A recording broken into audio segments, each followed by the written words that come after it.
Hello, it's probably not Friday, and welcome to the Everybody Dice podcast, a podcast where we talk about tabletop gaming, board gaming, and all that kind of stuff. We're being responsible adults and doing this separately of one another at home. We are quarantined. So, I'm yep. in my pants, surrounded by Warhammer. Do you know what? I'm so glad that you haven't got a video. It's my natural environment. There's like paint balancing on an old Warhammer cardboard box, the Necromunda rulebook teetering on the edge of my second monitor, a pair of Warhammer clippers with the spring broken on the floor dangerously close to my bare feet, and next to the stain where I opened a big pot of contact adhesive, and that's all over my floor. Ooh. But That was ages ago. Yeah. That's really it's noticeable, that stain. There's a smell, and I'm not sure what it is. Is it pizza? I feel like it was the last time Pizza me at and Phil point. got a takeaway and played Necromunda, and it's something I've missed. Lovely. But it doesn't bother me enough to hunt it, so I guess that makes sense. Cool. I guess that makes sense. How are you guys? Where are you guys? Do you know what? For me, I was so lazy when I got home. I didn't want to wear my work shirt whilst doing this, so I just took it off and then put my hoodie back on. Oh, I thought you were going to say you were No. Like, No, I'm wearing nothing on the bottom half, you're wearing nothing on the top half, and Darryl is... completely naked! Hey! Hello, everyone. Hello. Okay. So if you probably couldn't tell, we're going to be talking about what responsibility should gamers take amidst the pandemic. We can't say the C word because otherwise we get demonetized. I am really not kidding. They've added it to ridiculous. What is it? It's the other three words. So this is the other C word. The other C word is also banned, as well as an S word and an F word. So... I was about to go, what? You can't say and then just say the C word. And it doesn't matter which one, the joke's still funny. It's still good. Yeah, exactly. Anyway... I was going to say the more traditional one. Yeah. Okay, so we've been starting this podcast by saying what's been going on with the website first, or at least we've done that for the last one. We really haven't had too much. We've had a written review go up of The Fox in the Forest duet. I would recommend checking that out. I actually thought it was quite a nice written review. And we also have an unboxing on the site. I'm not going to twist things here. It's just a space filler, basically. But, you know... It's that filler episode. Yeah. Okay. I will not say what's being written on the screen. You can't say it, but I can't stop drawing it. What's being written on the screen? Yep. Oh, can you not see my screen? Wow. Oh, Okay. He's the C word. He's written the C word. I have. But which I one? realised I'm screen sharing you guys, and you're just watching my audacity. This is literally what I That's saw. so boring. So I was like, oh well, I'll just put mine on then. How do I change? Hang on. I don't know. To be honest, people at home won't be able to see this. So This is great. We should just add this as like a little extra bit. yeah. You just see what we're doing. It's just me looking up nudes whilst we're... Of yourself. Yeah. So okay, it's time to have one of our little cutaways. What we been playing?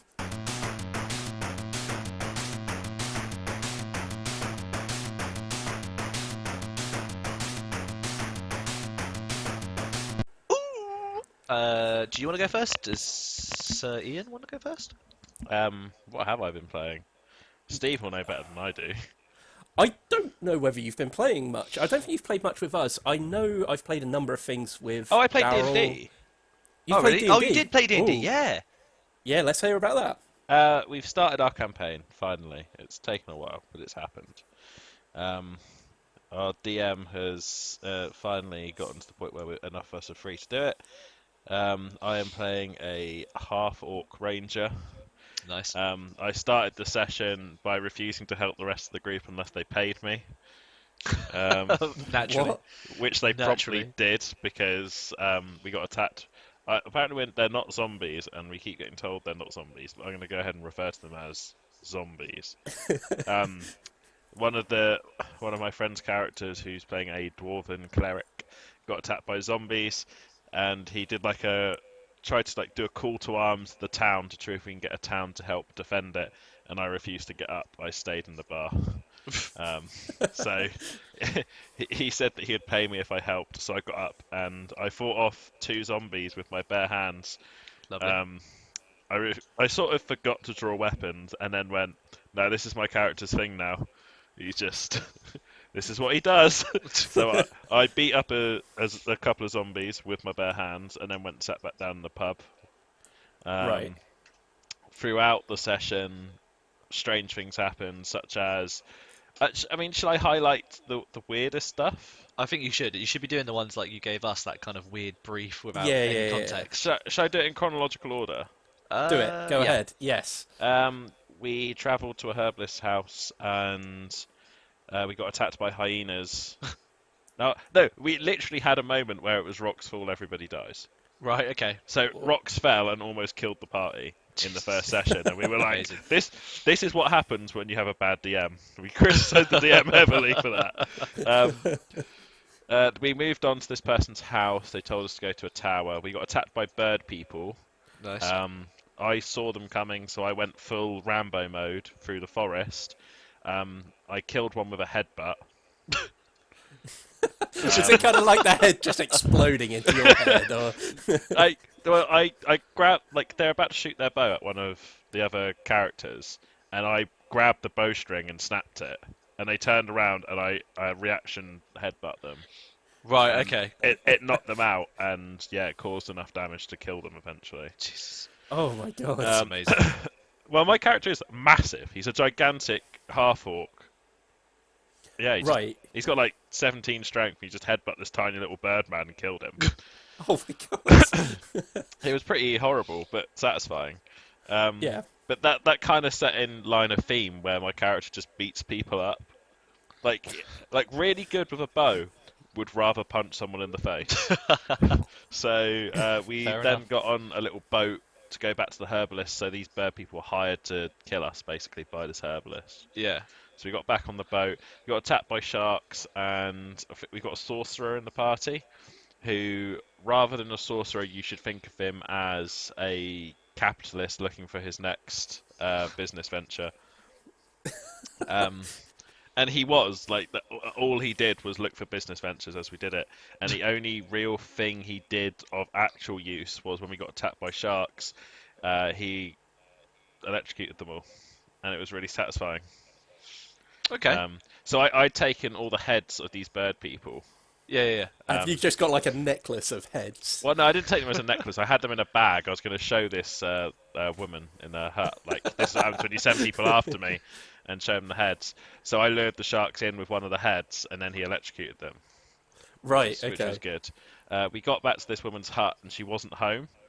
So rather than take our initiative as adventurers, we kind of waited around to see if she'd come home, rather than go to the obvious place where we knew she would be going. Like, there's 2 towns she would have gone to the other town. We kind of waited around for a bit, and then I got bored, and I chucked the heads of the bird people into her house through the windows like a vandal. And then the sorcerer got bored and set fire to her house. Oh my god. So we burnt her house down with the heads of our victims inside. We walked back to the we walked back to the town where we realised, yeah, we probably should have gone back here straight away. The woman's killing an important NPC. We got back as she killed this woman, and obviously she realised she'd been caught by us. Right. So she went to attack us. So I think she was supposed to be a warlock. I don't know for sure because she didn't get that many spells off before I people's elbowed her. I got the initiative, and he was like, "Oh, what are you gonna do?" And I was like, "Oh, I'm gonna rush her and slam her head against the pub counter." Right. And he was like, "You're a ranger," and I was like, "Yeah. I mean, a ranger is 16 strength. Let's see what happens."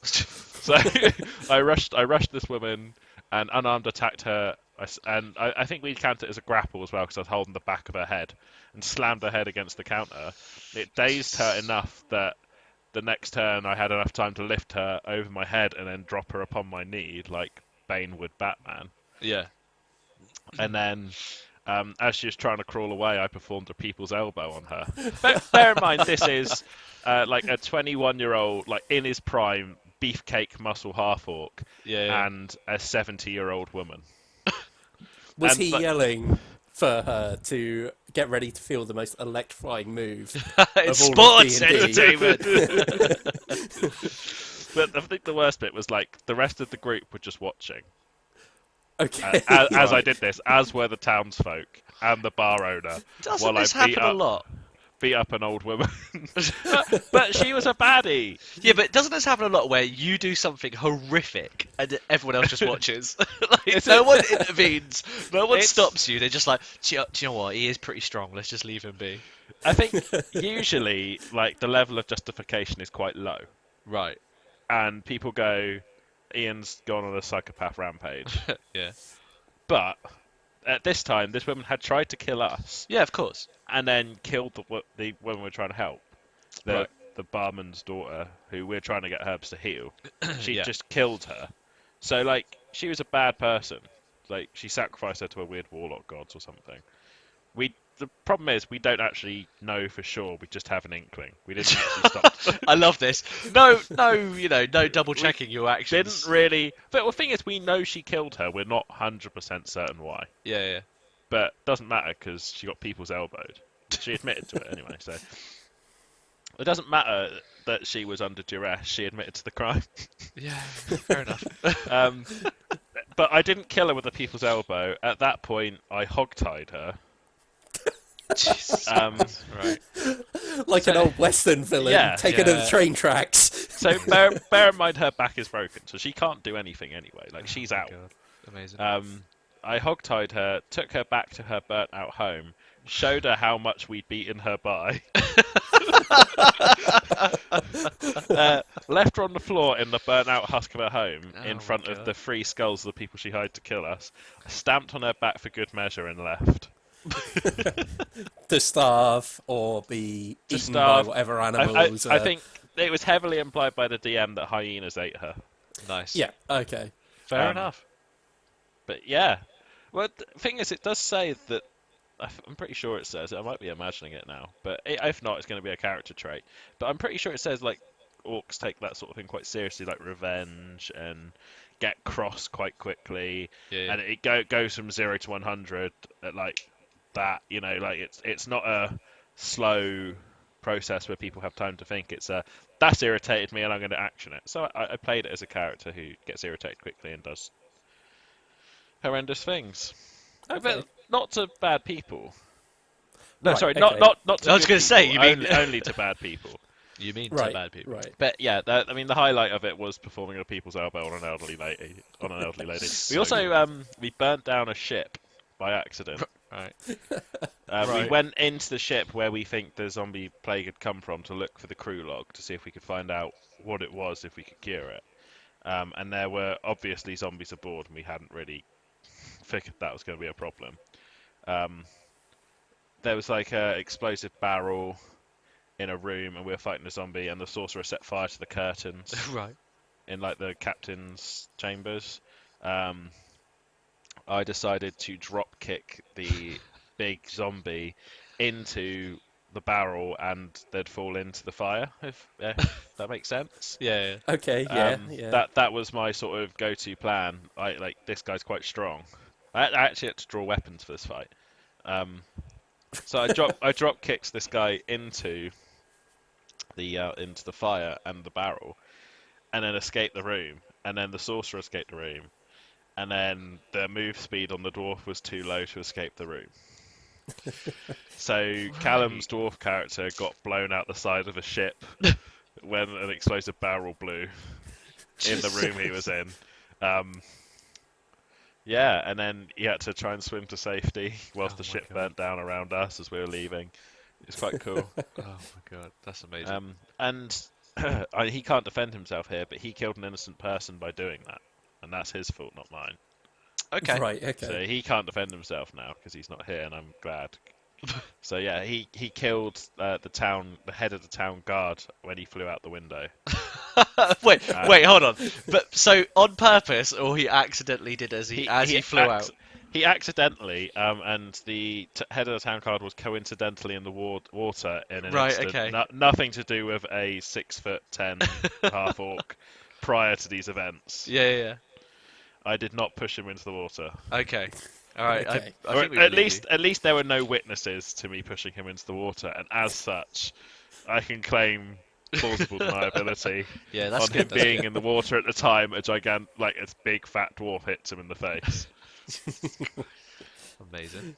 See, Absolutely it was a successful session. Like those were the those were obviously the really silly parts Yeah, that yeah. sort of happened. But obviously, it was a decent story. Like we got some stuff done. We were betrayed a little bit. Um, Stuff's starting to happen. Characters are starting to develop. Um, Mine has very little patience. One is a capitalist, and the other is obsessed with converting people to his false religion. Um, but yeah, I think there's supposed to be like this whole new world element to the story, and I think the characters themselves. My character has a reason to just go to a new world, so he can leave some stuff behind. Yeah, yeah. The capitalist obviously wants to start a new colony to make money, and the religious nutjob wants to spread his religion to a new populace. So I think we're all thinking that we might just go to the new world and start a colony or something. But I mean, we'll see where the story takes us. Next session will be set in in, in a country called Berkland, Oh, here we go. um, Oh yeah. Yeah, yeah, which is amidst a diplomatic attempt to remove it from the Greater People's Union on the main continent yeah. Right. in a diplomatic movement known as Brexit. Um, so yeah, This is amazing. gonna be good. there is going to be a Brexit-esque scenario I think that's a good in thing. the next session. Yeah, I think I that's mean, gonna be funny. we've had the C word in the zombie plague, Well, there you go. Okay, yeah. and then now we've got Brexit. So how long do you reckon it will be before we can't get monetized for saying Brexit? I I feel don't like know. that is not a priority at the moment. I feel like that word is probably least amount of spoken things compared to the other word. Is there like a Yeah. list of words you can't say on YouTube? Yeah. There are, yeah, there's basically the big three. And then, yeah, this one added to it. Why can't you say it on? I keep saying it because I don't want to say it. The thing is, as far as I know, they haven't demonetized the whole idea of saying pandemic or something like that. So if it's a panic thing, then you can still panic people by using different words rather than the C word. So yeah, I don't know. Right, shall we get on to another game? Yes. Uh. So me and Darryl played quite a few things actually. Um, Yeah. I think. I've literally got a list of 6 games. um, Boom. the first one we played was Fast Sloths. Yeah. Oh, yeah, yeah, yeah. Oh, yes, that game. Yeah, so I won't talk about it too much because it's one of our games which is part of the current Patreon vote. So good. But yeah, I'm quite happy to talk about it a little bit. Basically, Fast Sloths is a game where you're all playing as sloths. You have, I think it's 9 leaves on a map, and you have to Yeah. collect at least 8 of them. But the caveat is that you cannot move yourself. You have to move the other animals on the map to move you. So you kind of have to plan your route around this board. But you are using the same animals as everyone else. So it's kind of like you end up having this weird kind of, okay, I could move this animal now, but how am I going to move in my next turn? Because I need other animals there to be able to pick me up and move me. So there's stuff like there's an elephant that can just throw you. So yeah, it seems somewhat of a childish kind of game. Yeah, but weirdly, it's although it has that kind of like child-esque theme to it, it's a very strategic game almost with the way that It is, yeah. the animals work and like so you started it as the kind of basic one, but there's other options to mix in different animals, and we were So sort of we did that. We did do that yeah. in our second game of it because I also, after me and Darryl played it, I then played it with another group of friends. It was the night interesting after. to read through the manual and see what other alternatives the animals use as a movement, and just so like it got to the point where I think in my game with you, it was almost as if you'd won at this point, but then somehow I managed to use No, you beat me. No, but You no. be- Originally, you had got to the last leaf first, but then I yes, had caught yes. up with you in my last turn. Managed to use a crocodile of some sorts to get there, and then it turns out because I had something else, I won, and it was just such a cool game. None of us were salty. We were kind of like, Yeah. this is such a just an interestingly cool game. So the second time round that I played it, again, I finished the race but didn't win again. So again, the other person who had also finished had higher value cards than I had come the end of the race. So it's kind of like a tiebreaker. If everyone finishes in the same turn, It's whoever has the highest amount of cards in the hand. So the cards represent how far you can move with each animal, or how many spaces you can move each animal. They can pick you up from a space adjacent to it, and it can drop you in a space adjacent to it at the end of it. But yeah, it's a crazy game. Like, every single time, there's been more than one person finish the race, and it's been down to that tiebreaker at the end. Which is a great feature, because the fact that like there's no outright winner, it's just a case of like, oh well, he might, you might. I honestly, the game's really good. I know you're going to talk about it a bit more another time, but yeah, really good. Yeah. Okay. Oh no, 5 minute dungeon. what am I missing? Oh yes. Oh god. We also played. It's, Yeah, just seen what's on the screen. So Yeah. for anyone that obviously can't, or no one can see what we're doing, we're sharing each other's screens, and it's choice. Great, fantastic, I found some obscure Lord of the Rings memes. And fantastic. I'm drawing the guy's attention to them. 5 minute dungeon. Anyway, we played this. Yes, we played a couple of rounds of this, didn't we? Because so I've had this for a little while now, not too long. I managed to get it second hand off a guy actually, which is really good. But Of basically, a guy. I'm not going to mention the guy, but he's a guy. He's real. Yeah. It's a really fantastic game. I think it's not actually out yet. It didn't look like, or it might have been out, but this was the Kickstarter variant anyway. Basically, the premise is it is literally a 5 minute game. So you have a deck Yeah. of cards each, and you choose a character, each with its own special abilities, and you have a a dungeon master boss kind of level. So we started off with the basic one. You do like a couple little things to set up, and it's literally turn a card and then put down cards to try and beat the monster. And it was Yeah. it was so simple, but it's ridiculously hard.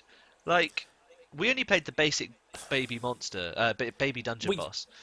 But we at least still managed to do it We eventually. we did manage to do it. I think it's one of those games where the first couple of times you're trying to get the swing of things, like throwing down cards, talking strategies, all within 5 minutes, Yeah. which initially is quite a difficult task. I know when I played with Helen a couple of times. It took us about 3 or 4 attempts to get into that kind of I guess it's like mindset of, right, I've got this, you throw this down, okay, cool, right, I'm going to pause the timer. It's that kind of like level of, kind of running, which is really, really good. But It's not one of these games, is it, which discourages you from talking strategy no, as you're 100% going. not. But as you're talking strategy, you've got to be very much aware that your time is running down. So you have to somewhat go off of, right, I'm just going to throw this card down, regardless of what Yeah. they're planning to do occasionally, just to try and keep everything kind of like flowing, which Yeah. was really interesting. It's got really nice mechanics to it, like there's certain cards that just destroy a monster outright. There's some that overcome an obstacle. I'm trying to think what the other ones are, but there's some really cool cards in it. We only played the basic one, but we were thinking about trying the other ones. But when you look at some of the higher tier monsters as you go up, unless you've got a full crew, honestly, 5 minutes to try and destroy the dungeon final form,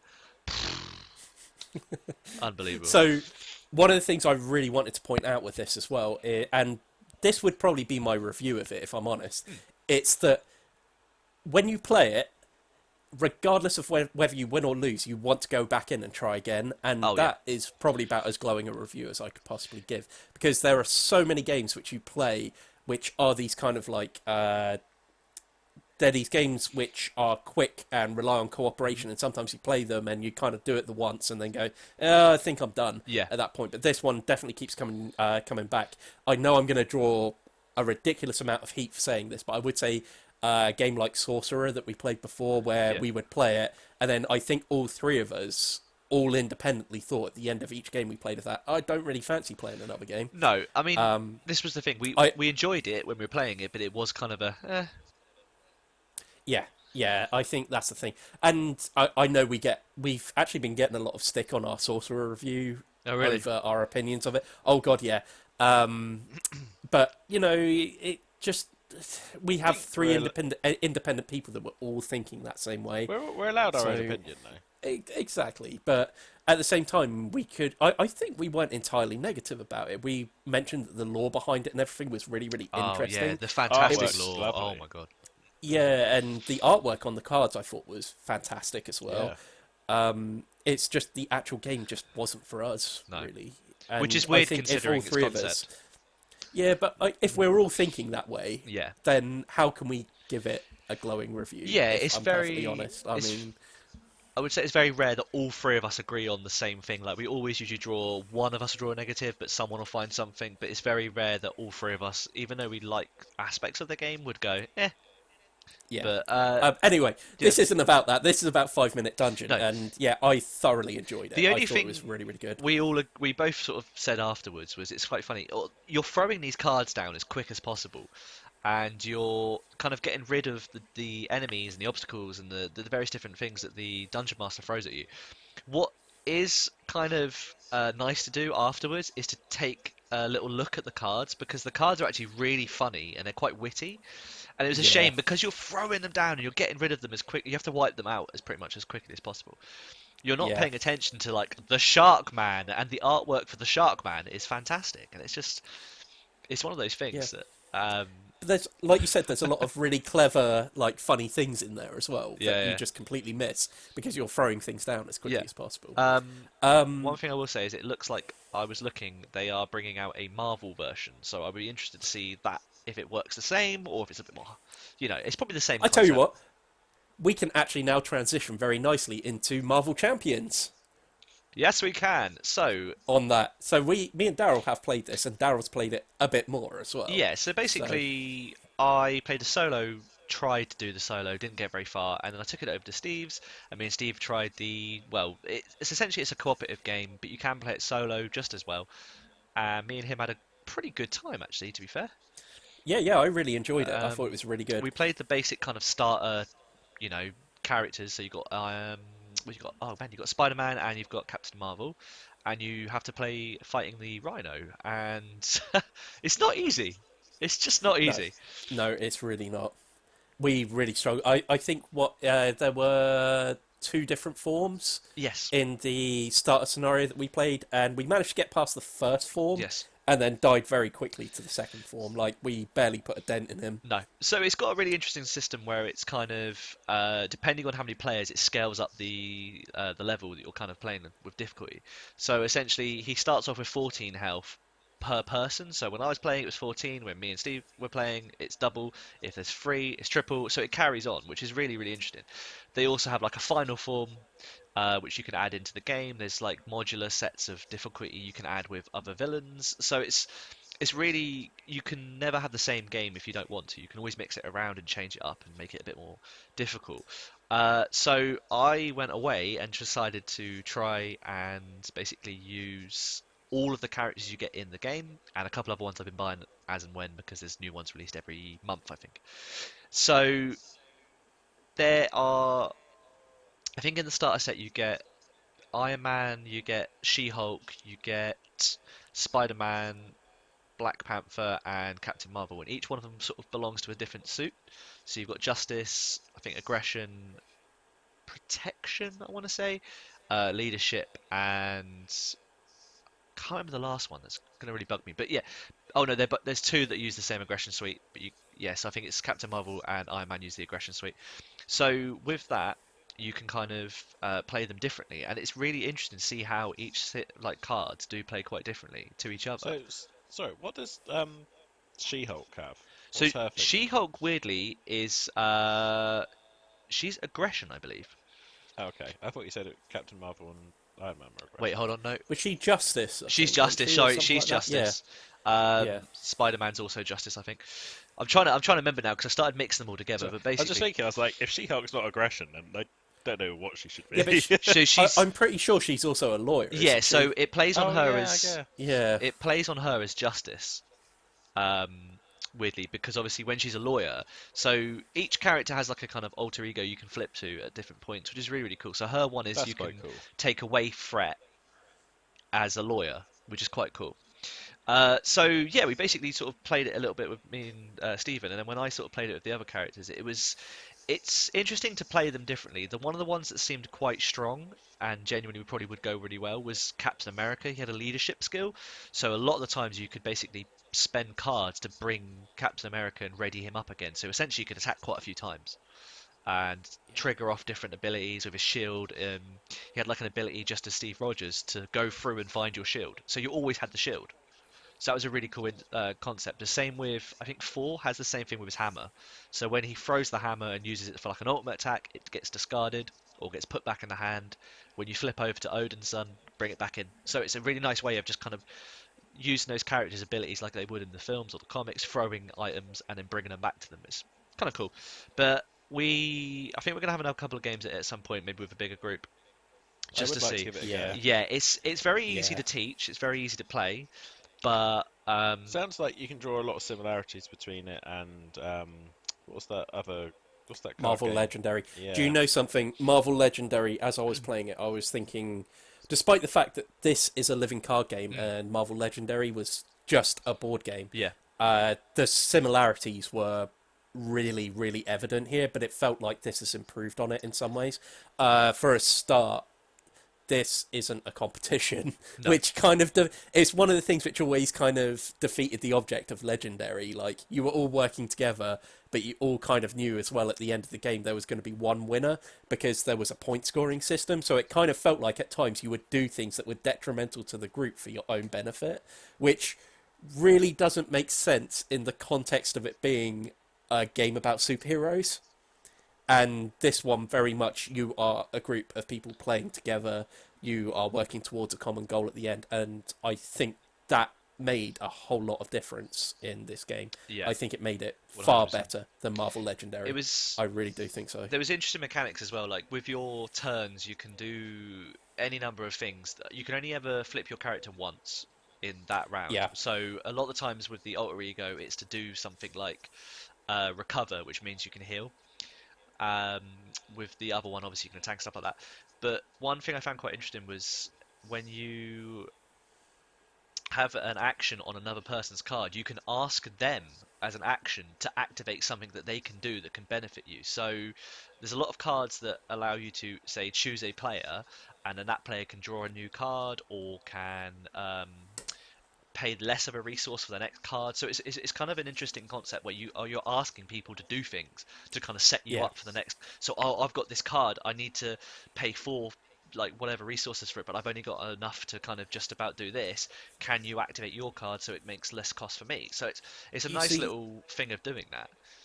one of the things I did want to say here is this is another place where the similarities are kind of there between that and Legendary, because quite often between the group, you'll be asking things like, oh, who can defeat this enemy? Yeah. Well, I can defeat this enemy, but you're going to have to handle this one. And you do start kind of planning as a group Yeah. as to how you're going to attack the line, which is, again, a real similarity between these two games, as well as the idea of you can't leave the henchman alone and just go after the big guy, No, because this is the thing. otherwise it escalates. Again, much like Marvel Legendary. But yeah, I think this handles it in a far better way, I Yeah, think. I think it's crazy as well, considering how much you've got to keep an eye on. Like, I know in a couple of the single player games I've been playing, it's very easy to damage the hero, the villain, which is fine because that's essentially what you have to do is damage the villain. But Yeah, the problem is if you're not keeping an eye on the schemes, which where they're sort of building up threat, you're gonna lose. And this is the thing, like if you don't in one turn say take off 5 health, brilliant, but in that next round they're gonna put one threat on it, and then it wins the game. It's yeah. quite difficult to kind of keep track on stuff, especially with some of the characters. Like I know I've been playing with the main characters, so you've got like I say the ones from the sets, but there's also been released. I think it's Captain America, 4, and Miss Marvel. So I bought all of them just to try them out. Miss Marvel is one of the most difficult ones because she's got such a weak attack and weak kind You were of telling me about this. It's all kind of like chipping at one yeah, damage and it's things like crazy. that, So which is she barely does anything, ridiculous. which is really like difficult to kind of manage everything. And I lost in 3 turns. Like that's crazy. I would imagine there's probably a trick to her. Yeah, Like you usually find with a lot of these things, there's a trick that you just haven't picked up on yet. yeah. That eventually Basically, becomes evidently clear later. it seems like she relies a lot on friends and allies, which boost her and give her abilities as she goes. She has event cards which do way more damage. Like than any other card. So I think a lot of her is about maximizing your event deck, which is cool. Anyway, I think I could go on for hours with this, but yeah, it's a great game. Okay. It's just very difficult to get hold of stuff at the moment, unfortunately. Yeah. We've got a couple more games, though, to talk about. Yeah. We played one more game. We played Quarto, which is it's an abstract game. Really interesting. It's actually got a few similarities to things like Connect 4, except it's got a really nice wooden board. That was so good. Absolutely really nice. nicely made. And you've got these kind of pillars that are all in different colours, sizes, shapes. Some have got hollow holes, like they're hollowed out. And the idea is you have to try and connect 4 in a row of something that shares a common trait with one another. Yeah. So in other words, you can be setting someone up to, you can like put something really obvious on the table that the other person could spot in an instant, but you've set up something else as well, which again only needs one more piece put down. Because the real twist in this game is you don't get to pick the piece that you're going to put on the board. That's down to your opponent. They pass you a piece. So essentially, if you win a game, it's because your opponent has quite literally handed it to you, which is quite nice. I think we were saying we would love to see this game played between our friend Sean and Iain. Yes. 100%. So honestly, this is one of those games, Iain, that I think you'd be really, really good at. Just because you've got that kind of level of observation about things, and also being able to set things up that other people won't see, but you're very much aware of. You tend to be quite good at those sort of things, right? Yeah. I mean, Yeah. I want to give it a go. So It's really quick as well. It's very simple. Very nice. Yeah, I think our games. I think I won 2 games and you won 1, didn't you? Yeah, Darryl? it's very much. I think. Yeah, it's just a nice game. Yeah, it is, and it's really quick. I don't really think there's too much more we can really talk about, but it's deceptively good. Yeah. Like if you were to watch 2 people playing it, it probably wouldn't be particularly interesting to watch. But A bit like when a you're chess actually game playing, when you're watching someone play chess. yeah. I mean, you're forever looking at this board and trying to figure out where everything is and what it means in terms of what you can hand to the other person. Like, I swear in that second game, I was looking at the board and thinking, right, I can't hand you this, this, and this. And then I handed you a piece anyway that still gave you 4 in a row or something like that. That was really funny. And it's sometimes those one things, like, you can see there's a number of things on the board and you miss one thing and hand it over. And it's just incredibly funny when stuff like that happens. Like, yeah, really enjoyed Quarto. Thought it was a really, really good game. Yeah, it was good. Um, Oh yeah, I played that other game, didn't I? The solo game. Unbroken. Yeah. I completely forgot just about realised that. about that. I was Yeah, like, yeah. Yeah, I mean, I think I've talked about my feelings on it on the podcast before. But what did you think of it? After the initial setup and obviously the fact that it's quite a lot of information to take in, I quite liked it. I feel like it's one of those games that I'd like to play again at some point when I have time, just to kind of see what my other choices would be, because I sort of played it a bit too cavalier, I guess, and it really comes back to bite you.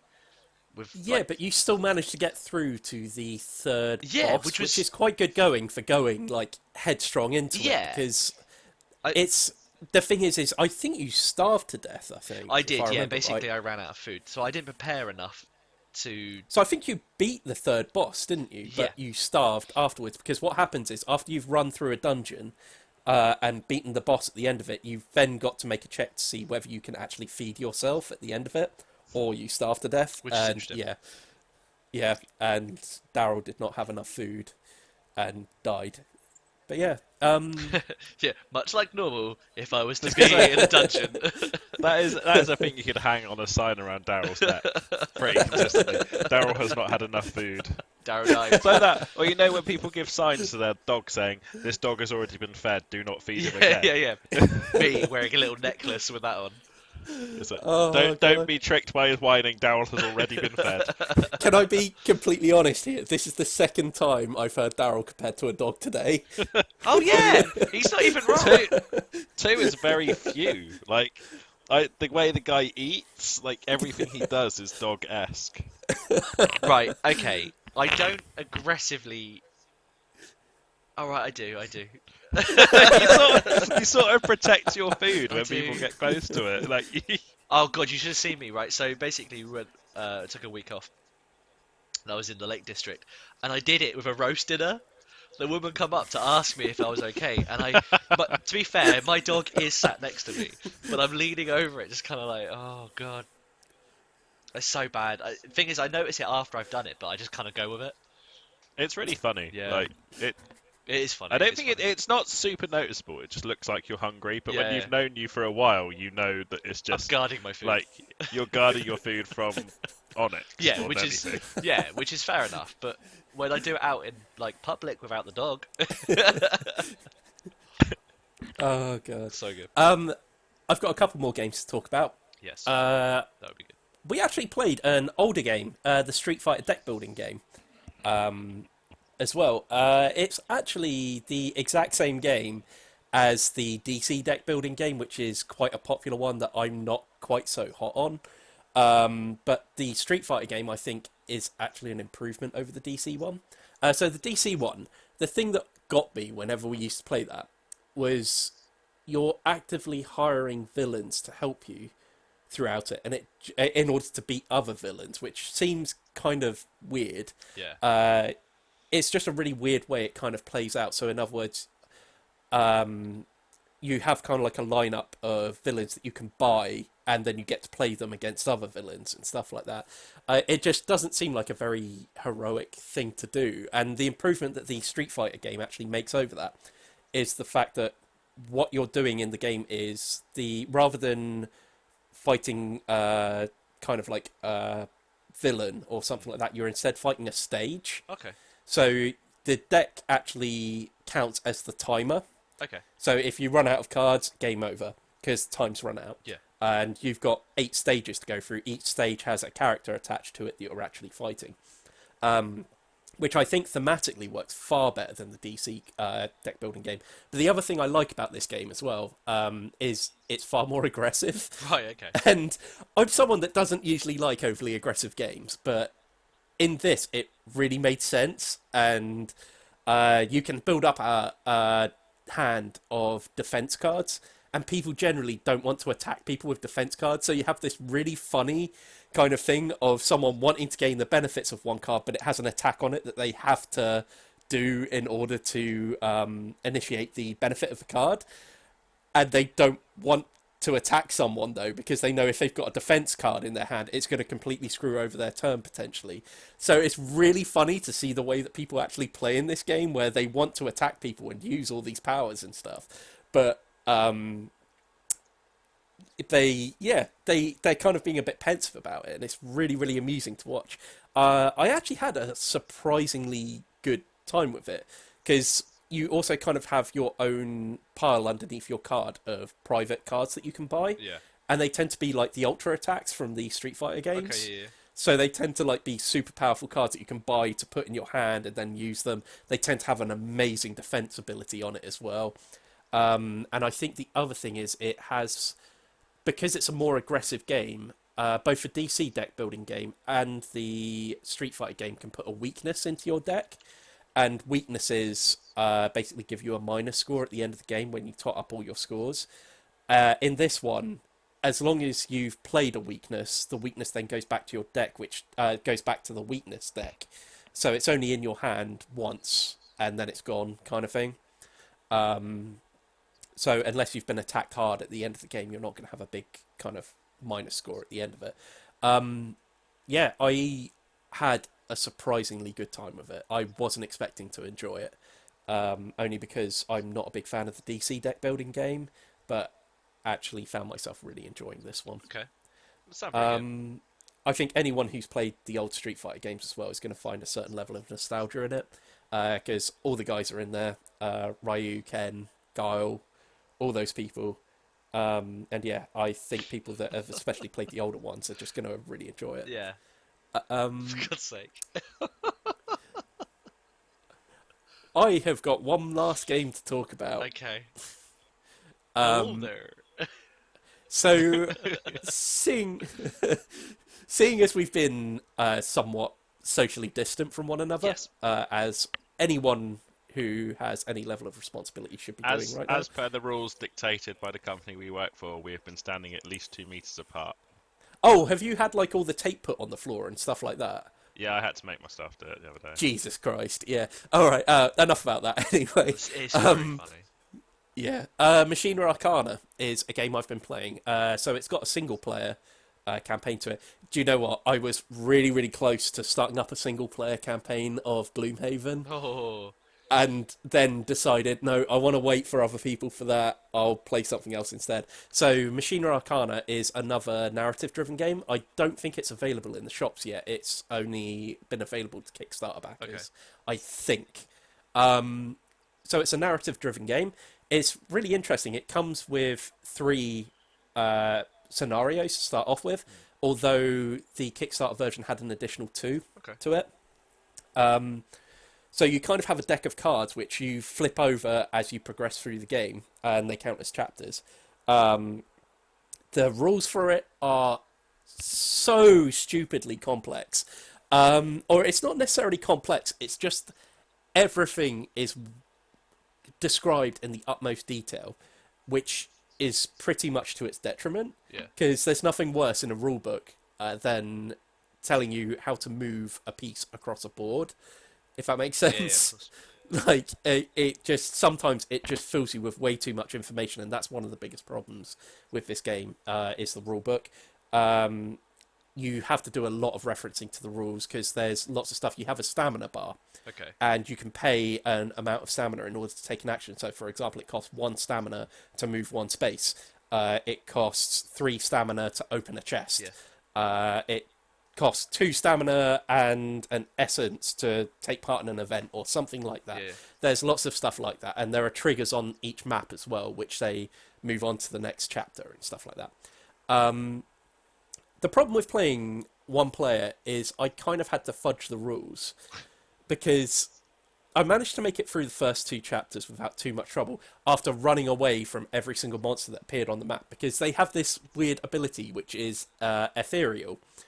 And when a monster is ethereal, you cannot hit it unless it's indirect damage. So in other words, if you do an area attack and it's on the outside, it can't be the target of an attack, basically. So you can attack, say, an explosive barrel and the damage can hurt it. The problem is the first monster that I drew was an ethereal monster and would remain ethereal as long as it was the only monster on the map. So I just had to run away because I could not do anything. I didn't have any equipment that could hurt this monster. The second monster then spawns on the map. This monster is ethereal when he's against a wall. And the problem is my map was almost all corridors, which almost all had walls on the side of it. So I had 2 monsters on this map straight away that I could not hurt. So I just had to keep constantly running away, because one of the things about the game is the monsters are either mindless or they are scheming. Scheming monsters are monsters that are now controlled by players that have previously died, and they can open doors and knock down doors and stuff like that. Mindless monsters cannot. So essentially, if you get behind a door and then shut it, the monster will just leave you alone. So there was a lot of that happening in my game. And yeah, like I said, lots of running away from monsters. Got to chapter 3, I think it was, or it was the end of chapter 2, where from reading the rules, I had to sacrifice 4 health in order to move on to the next chapter. It was kind of like a stop point on the chapters. And my character had 4 health. As in, that was my maximum health, not the health I currently have. Christ, man, that's... I suppose there's a multiplayer element, was it? You have to sacrifice 4 health between you. So there's a rule in the game where anyone that's adjacent to you can contribute towards an action. So in other words, if you needed 4 essence to do something, you'd contribute what you have, and anyone adjacent to you could also contribute on your turn in order to do that. So that's obviously what the intention is there. So I was kind of like put in this situation where I thought, okay, I'm just going to fudge these rules. It's going to be 4 health cumulative. So if I get hit by a monster, I'm going to put a token on there and then carry on, kind of thing. It didn't last that much longer after that, because another problem was I managed to get through that chapter, managed to heal myself and sacrifice so much health so that I could move on to the next chapter. Got through that just fine. Then in the next chapter, bear in mind, in this entire game, I hadn't been hit once because I'd managed to evade monsters. I got hit once and died Oh my god. Oh god. in the game. Oh, that sucks. Essentially, there was because on the monster's turn, the rules are if you're in range for a monster's attack, it will just keep attacking does. you until it's out of stamina. And that's basically what happened to me. I got in. I unfortunately ended my turn in range of another monster, and he just relentlessly attacked me until I was dead. That So sounds super punishing. it is very punishing. I don't think I'll be playing it solo again, but I'd be Yeah, interested to go it back sounds and like try you're it with a team. designed to work as a team and take hits as a team and sort of balance what you sort of the negatives so that you're not all taking it on one person. Yeah, but one thing I will say is the game's amazingly presented. Like, the artwork again is very, very dark, but very cool. It's got this cool kind of like steampunk Cthulhu kind of Yeah. thing going for it, which is really, really neat. The way the chapters are set up is really, really cool as well. But yeah, I'm not returning to it until I can get a game group together again. Yeah, I fair think. enough. That does sound kind of a bit yeah, nightmare. Yeah. Whilst we're discussing the idea of not being able to play games until we've got a game group going again, Sure. due to General Grievous, um, Okay. we're going to play a bunch of RPGs, aren't we, online, assuming that we're told to stay in our houses and never leave.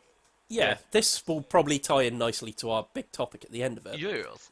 I think. So, shall we tackle some news first? Let's do it. Sure, let's Cool. tackle the news.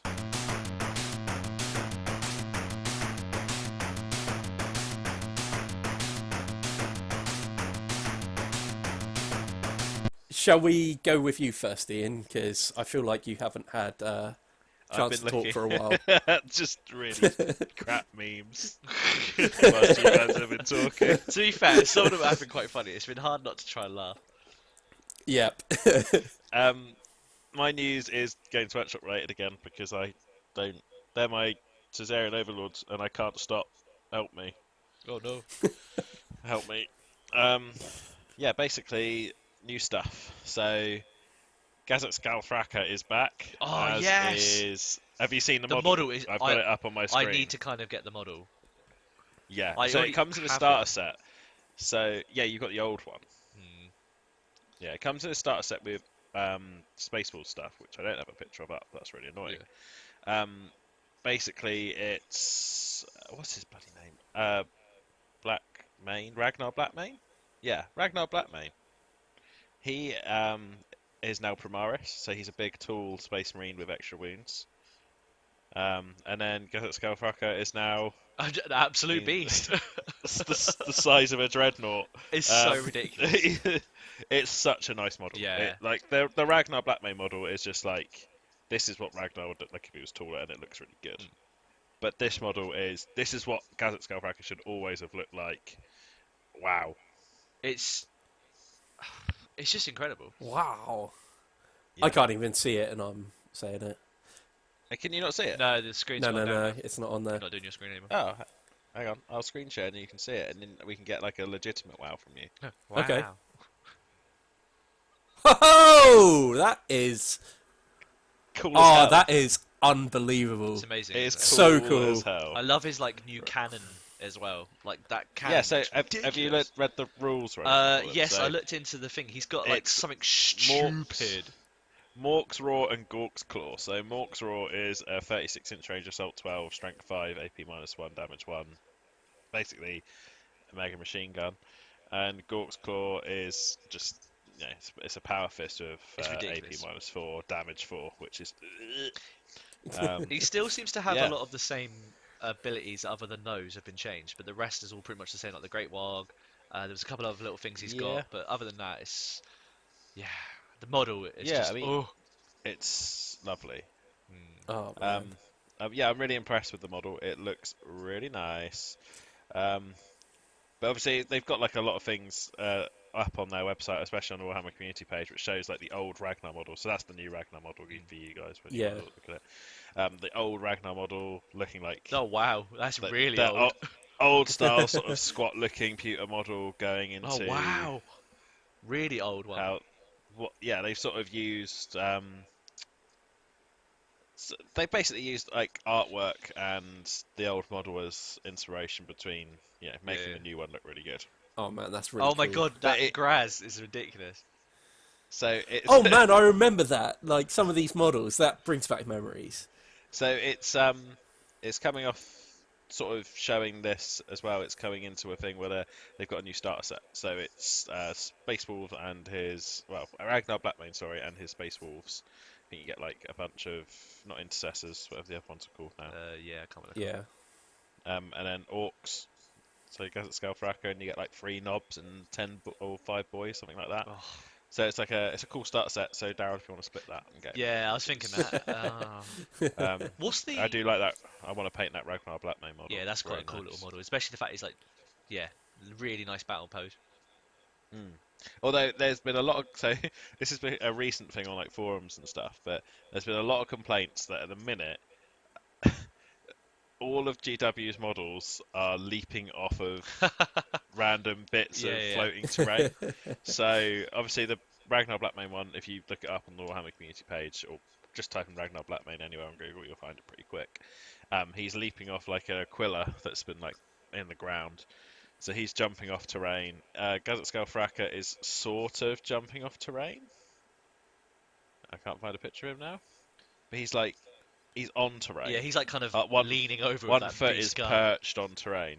Abaddon the Despoiler is he on terrain? I know there are people like listing it, like all the silly things that um, all these new models are jumping off Oh yeah, terrain. that So Prime there's like Tempest Lieutenant. Yeah. all the lieutenants are like jumping off terrain and things like that. But anyway, I It's very digress. Spartan. Yeah. Yeah, it's a cool idea, but I think it's getting a bit overdone. I think everyone's getting sick of every model jumping off random bits of terrain, because all that happens is people convert it to not be jumping off terrain. Do you know what? This is something that happens a lot in Infinity. A lot of the models are jumping off of things and things like that. I don't know whether it's just a trend that all these things are going through at the moment. I So, don't know. there's a good picture I've got up here. You can That's see nice, yeah. Marnius Calgar is That leaning is. on terrain, and then Robert Gullowin is leaning on terrain, and Abaddon the Spoiler isn't. He's on somebody. He He- is. Yeah, but that's just a base, but he's not leaping off terrain. I mean, Yeah, I've got the yeah. Abaddon model in front of me, but I've converted it so he's got The a base. the It's chap not very is it the helpful. chaplain or whatever it is in the background. The As a librarian, Yeah. yeah, he's leaning on a bit of terrain. It's not as bad with those models. There are like lots of new models that are just leaping off shit, and it's it's constant. And it's I mean they look cool, but I don't know, like all the howling banshees are allowed. They're Yeah. the you are allowed to be jumping off stuff. Oh, that is But cool. That Drazhar. Oh I've god, just yeah. triggered After all Darryl. we've talking about, yeah. Oh, come on, that is kind of cool. Just the Yeah, okay. It yeah, is, alright. yeah, it is cool. Right, But yeah. shall we move So yeah, on? yeah. Sorry, that was Oh, my newsy may stuff. Is I there's new may I space, interject? new bits. You Yeah. may, yes. So the page you're currently on, I have been trying so hard not to buy that army. What the what's this about? Yeah. Okay. So they've I didn't- got the box on Zatu, I think it is, for like 89.99. Oh, Yeah. Right. it's not enough for an army in there. It's only about 300 points, but oh my god, I'm in love with some of the models. I just don't know what it is. I love the lore behind them as well. There's some really cool, like those guys are I really mean, cool. yeah, the Repentia, Mm. whatever they're called. Yeah, it's very cool. Get them. I am tempted, but I think it's the Canoness which you get, which is quite cool. That one. Yeah, and With then the you've got the crossbow. if you go, she's the main leader, I think, in the unit of the army you get. See, look at that. It looks so cool. I love that. The face looks so dumb. Yeah, the face looks dumb. Sorry. The It face does, looks dumb. yeah, it But the does. paintwork on that, I want to make it like this kind of just Templar Knights almost. Sorry, that was such a good reaction to that. Oh my god. I hadn't seen Oh, God. that head modelled. I hadn't seen it anywhere, and it kind of took me by surprise. Oh, that's what's my God. face. But yeah, I'm tempted. I might Okay. think about it. Okay. Do you want to Yeah. go next then, Darryl? Are we going with the thing that I know of from you? You can do. Okay, I don't have any news because I've been in a different part of the this Sorry. land. But The Last Jedi. Oh my god. Sorry. We I didn't mean to. shouldn't. I We tried shouldn't be to- laughing at things they can't see. I tried to scroll past it so that you guys didn't see it, but it didn't work. Okay, sorry, Darryl. That's fine. Okay. Are we talking about the thing that's made us all very, very sad? Yes. So unfortunately, we were due to go away to the UK Games Expo, and Yep. much like most things at the moment, and for understandable reasons, they've unfortunately postponed it to August now. So yeah, it's kind of crazy. It's really hitting home how much stuff's kind of shutting down, especially again, it's a massive event, massive, a lot of people going to be everywhere, and it's going to be very difficult to quarantine stuff. But it's just a sad thing for us personally. It is, yeah. Well, it's going to be a sad thing for a lot of Yeah. people because I know a lot of people are looking forward to it. Of course, not everyone who was going is going to be able to make the August one. No, this is the I thing. mean, I've still got to make a couple of changes and make sure Well, that's that the thing, yeah. I'm still okay to go in August. But I mean, we've got to find accommodation again. And the thing is it's not definitely going ahead in August. That's the thing. Yeah, I think until they start confirming exact dates, it's not worth re-looking Yeah. at what you can and can't do. Just take every day as it comes. Yeah. I mean, we were kind of looking forward to.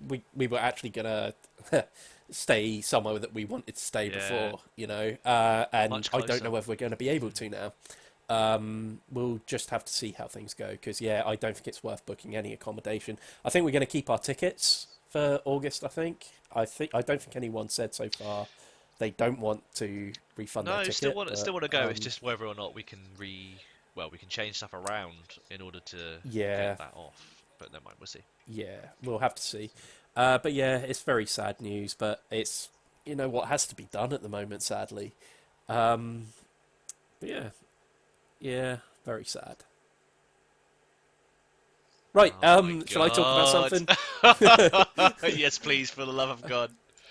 Okay, I think I might screen this one to you guys. So, Let's have a look. so what I want to talk about is Worldwide Whoa. Wrestling, which is Second going edition. on to, second edition on Kickstarter. So I've already got this, but I wanted to talk about it because it's a fantastic RPG. It's actually one of two RPGs I've ever run. And funnily enough, I was thinking of taking it with us to the UK Game Expo. Oh man, I've been looking forward to breaking out the Sultan for about 2 years now. Yeah, so Amazing. So there's a lot of really cool things you can do with this. It's a really cool kind of like drop in, drop out kind of RPG. So you kind of like you set up your arenas, you have personalities, so you have things like the general manager and the ring announcer and things like that the game master all plays as, and then everyone else has their character and they have to do things like describe their entrance as they're coming down to the ring. They get heat between other wrestlers, which basically means things that fuel feuds and alliances. It's it's a lot of fun. The game we played a little while back involved. The thing I remember is there was one wrestler called Slippery Stan, and he was just someone who came down to the ring, oiled himself up, and then people just couldn't grab hold of him. And his finishing move was called the Slippery Crab, which was just a Boston crab Oh my where they kind of rode them around the ring pretty much. It was amazing. It was so good. I think we had a Hitman character as well in it. But you can make it as crazy as you want. It kind of like provides you with a number of preset roles that you can change to your character. You're not actually playing the character that you get past. It's pretty much like a class in Dungeons and Dragons or something like that. So the examples they've got on the Kickstarter page is the Ace and the Hardcore. So they've kind of got a few things. They've got like sample questions that at the beginning of the game you can kind of define a feud with someone else, or again, like I said before, an alliance with someone else.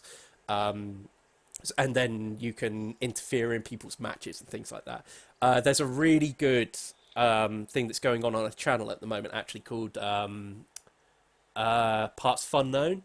They're actually running an RPG of this at the moment in a show called No Rolls Barred that's going really well. So the fact that this is on Kickstarter right now is fantastic, and I just wanted to point it out really because Love that T-shirt. it's an RPG that I really like. Yeah, they've got like Yeah, Oh title my the belts god, as t-shirt those is well. belts are cool. I Like, didn't think that was real, but that's cool. yeah, so there's lots of really neat things he's got as additional things because this second edition is basically the core rulebook and the expansion book put into one book with a few streamlined rules and things like that. So if you've got the first edition of this already, I don't know whether you necessarily need this, but there's a lot of really cool stuff on here, Yeah. like a card deck that you can hand out to other people if people want to know certain moves and stuff like that they can do throughout the thing to make it easier to play as. So there's still stuff here for people that already have the game. But yeah, it's a really good RPG to jump on. Yeah. Really gotta recommend this one. Okay, I think that is the news. Yeah. Oh. So what do we have now? We haven't got an audience question this week. So I think we move on to the big topic. Big, big, big, big.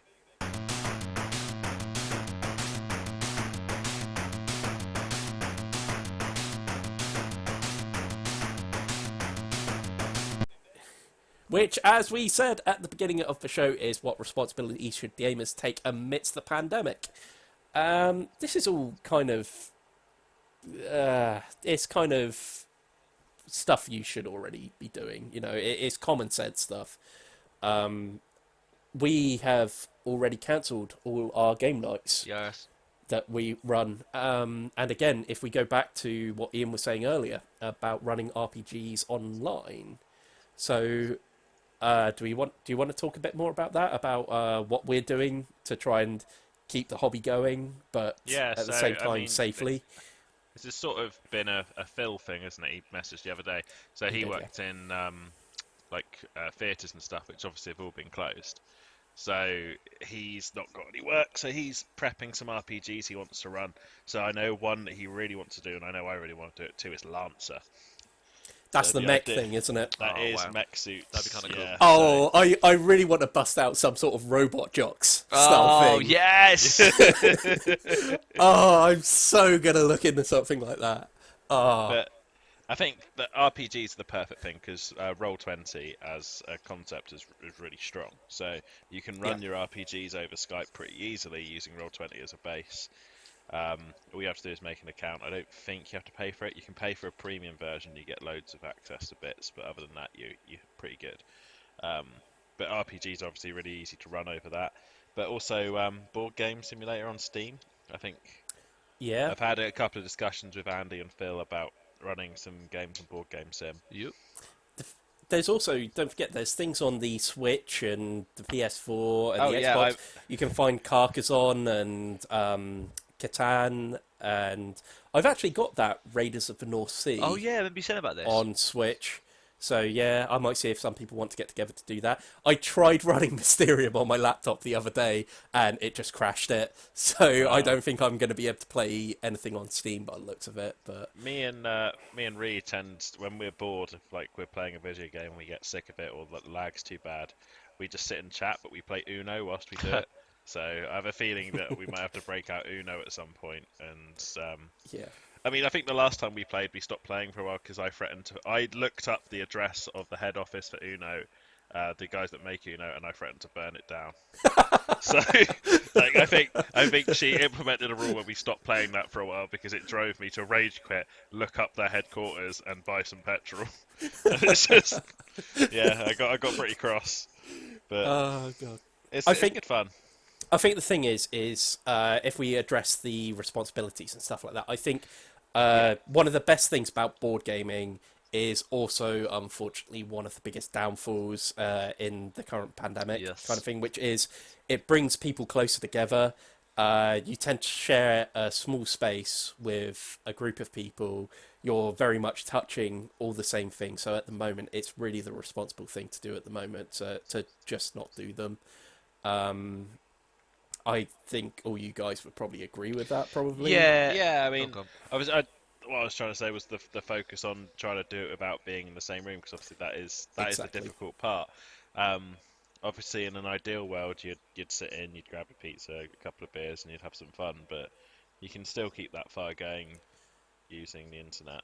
Yeah, so there are like if you just buy an RPG book or something like that and just play through something like that, get a few friends together, because all you need is Skype to do that. Yeah. Really, you don't need Roll20. It helps, but I'd super recommend it because you can all oh see each god, other's yeah, dice rolls and you can set out maps and things yeah, like you would on a tabletop. But yeah, yeah, but yeah, it's important in the situation that we're in that we take it seriously because it'll be over a damn sight quicker if people take it seriously.